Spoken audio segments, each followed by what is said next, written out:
toughness for you? Oh, look, I think it's a very tough wicket to start on. I think I even had a couple of balls hit my glove early on in the innings, and I was just lucky enough that those balls went straight to ground. So, sometimes the luck went my way today, and it is a very tough wicket to start on out there, especially against spin and against quality spin bowlers that the Indian team has.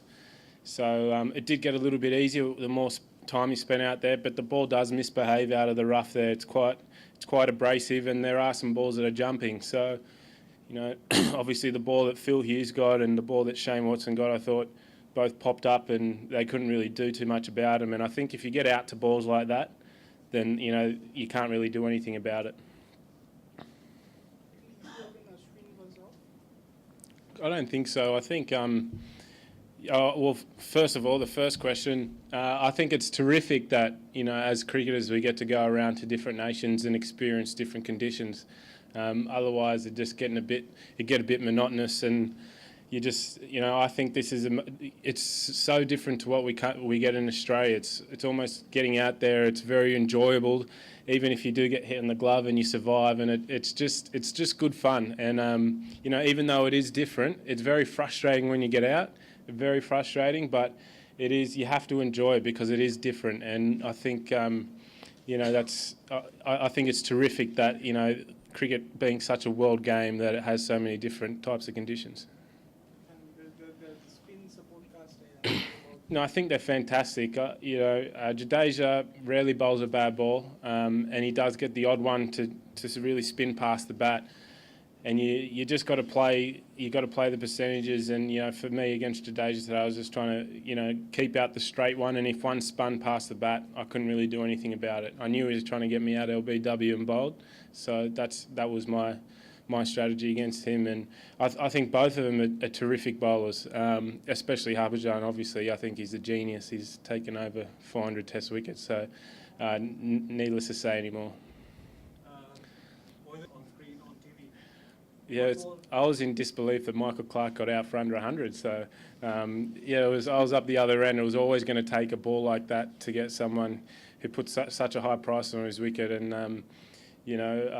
I knew that those things were going to happen. And Michael said to us before we went out to bat that you just got to play to the conditions. And if you get a ball like that, then so be it. And you can't really do too much. And there's nothing that Michael could have done about that ball. I can guarantee you, having 4 quicks in our team, there's no way you can come in and get wickets by rolling your arm over on that wicket. You have to keep running in as hard as you can and keep trying to bash the wicket as much as you can. And sometimes you think the harder and faster I bowl, the further that Dhoni's going to hit it. So you just got to, you got to keep being positive, and you got to keep coming in and bashing the wicket as hard as you can. And just remembering that you are representing your country, and everything you do, you got to do with pride. I thought, as disappointing as it was to be on the receiving end of it, it was one of the most amazing things I've seen. The way he batted with the tail, and almost whenever he wanted to clear the ropes, he did. And it was, it was just a terrific knock. So I don't know what else to say. I've never really. Obviously, this is my first international game of Test cricket. I've never really seen anything like that before. Did you learn personally anything from that knock this weekend? Well, from observing, from seeing the way when he first came into bat, there was a couple of uppish balls, and there was a couple of chances for us. There was one little one at bat pad, and a couple of balls that just cleared mid wicket and things like that. And I knew that we all knew that it's tough to start, but he just made batting look so easy once he got set. And it was, obviously, he starts wearing down the bowlers as well. So we had to remember how hard it looked when he got started. Even though he did come aggressively at us, he did give us a couple of chances, but how easy he made it look once he got set. So we had to just remember that.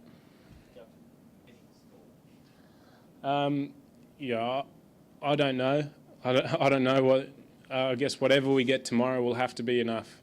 If we can get, if Nathan can keep batting like he did tonight, I thought he did a fantastic job, and hopefully I can squeeze a few more out tomorrow. And 100, 150, 200. We won't be stopping at, we won't be setting targets. We'll just be batting as well as we can. You can come back strongly against them.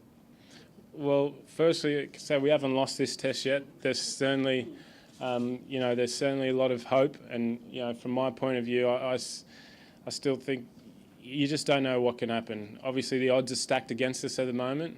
But, we go into tomorrow being the underdog and, whether it's rain, whether it's whatever it is, you just never know. Yeah, it's been a fantastic experience. Obviously, I think in any, whether I'd contributed or not, just to be able to play Test cricket at an international level is just amazing. And as I said, I think here after day 1 or 2, it was just to be on the same field as guys like Sachin and Sehwag, Dhoni and Harbhajan and Michael Clarke. You have to keep pinching yourself, but to obviously have contributed and hopefully, to go out there tomorrow and keep contributing and, post something that can be defendable and, hopefully give Nathan Lyon a chance to bowl on a day 5 wicket here. Just down the back, last question. Oh, I'm not sure. I have no idea. I didn't spend any time. I've spent most of the time out in the field, 160 overs or so.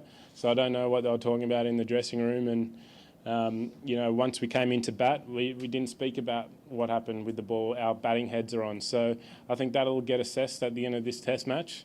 And that's not up to me.